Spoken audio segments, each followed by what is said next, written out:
This is the most recent footage from the House of Commons of these three going head to head to head. We've got Jagmeet, Trudeau, and Poilievre. Let's take a look. Who do you trust? Leave it in the comments. Let me know what you think. Weak Prime Minister has lost control of the borders, lost control of immigration, lost control of spending, debt, and inflation, and now he's lost control of his own cabinet. We've learned in the Globe and Mail today that his finance minister is having her people speak out against him. She wants a large deficit of $40 billion. He, on the other hand, wants an even larger deficit on steroids, bigger than $40 billion. We know that Canadians are going to lose from all this inflation, but which one of those two is going to win? The Right Honourable Prime Minister. Mr. Speaker, Canadians lose when the Conservative leader votes against a dental plan for seniors. Canadians lose when he stands against a tax break for all Canadians over the next few months. Canadians lose when he blocks a school food program that's going to save parents $800 on groceries while putting more food in kids' bellies. Every single time the Leader of the Opposition gets up in this House, he stands against supports for Canadians, against growing the economy, against supporting a better future for all Canadians, because he's only in it for himself. That's right. The Honourable Leader of the Opposition. Well, it's not clear that the finance minister is actually in it with him. She said, according to the Globe and Mail, the Prime Minister's office has given internal direction for an aggressive and possibly costly policy agenda that threatens to blow past spending targets she has already publicly stated for the government. She promised the deficit would be capped at $40 billion, acknowledging that if it went over, it would cause even more inflation.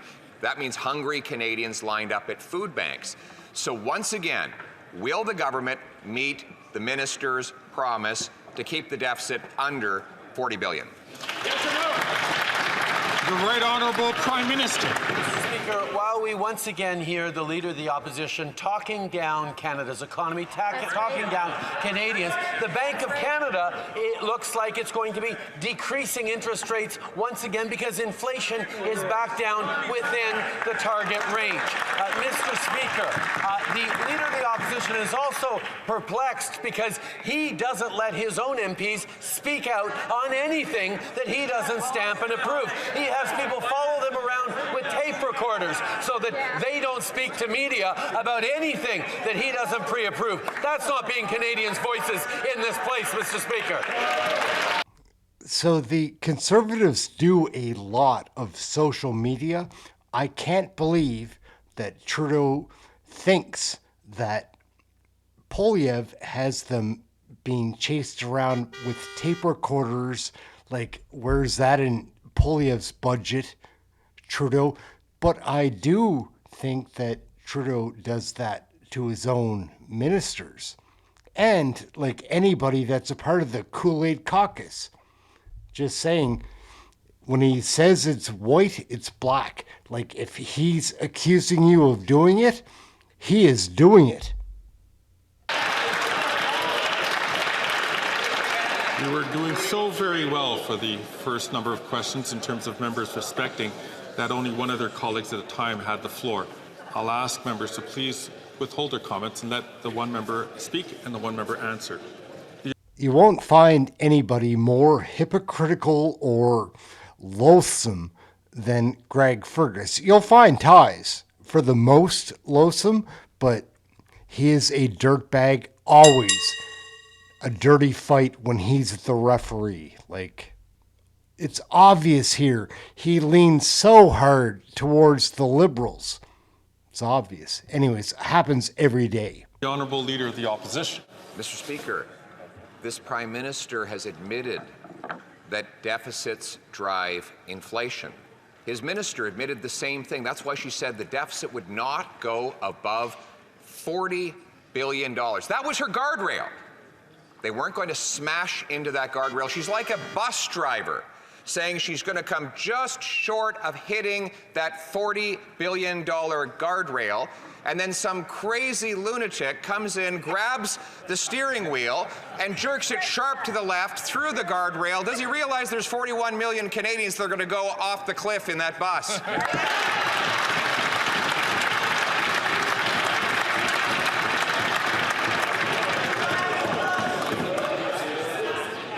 Order.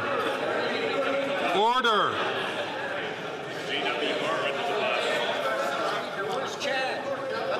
Colleagues, the longer I take to get order in this place, the shorter question period in terms of the number of questions we'll have to ask. I ask for members, please, exercise discipline. Try this for discipline. Sit down and shut the hell up. Greg Fergus. Canada thinks you suck. The Right Honourable Prime Minister. Mr. Speaker, while the Leader of the Opposition continues to talk down Canadians and the Canadian economy and indeed Canada, let me once again put it on the record. Canada is the best country in the world. And we, as Canadians, are stepping up, got us through the pandemic. Canadians got us through the challenge of high inflation.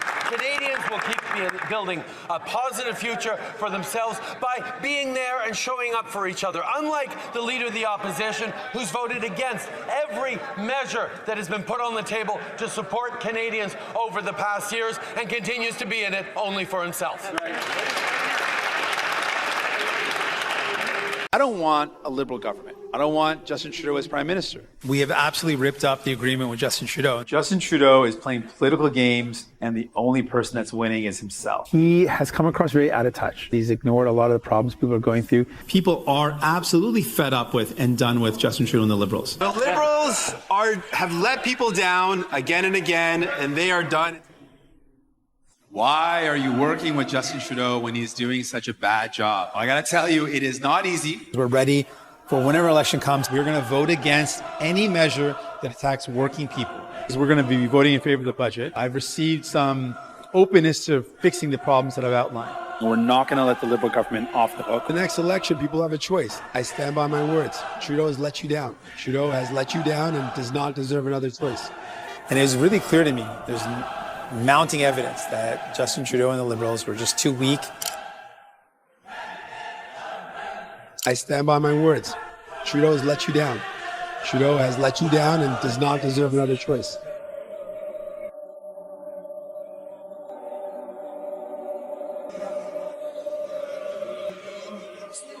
Mr. Speaker, get this.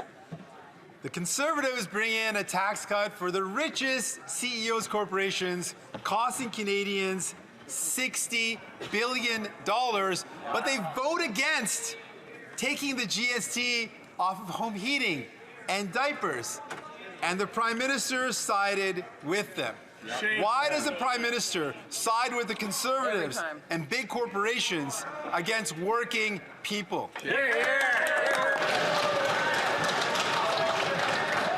The Right Honourable Prime Minister. Speaker, we were equally puzzled when the Conservatives voted against a tax break for Canadians for the next few months.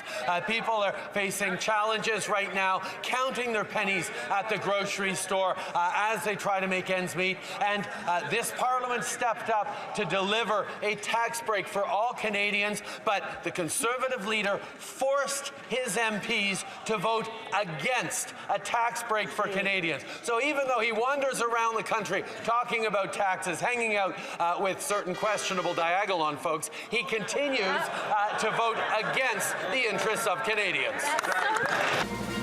Everyone has an opinion about Canadian federal politics.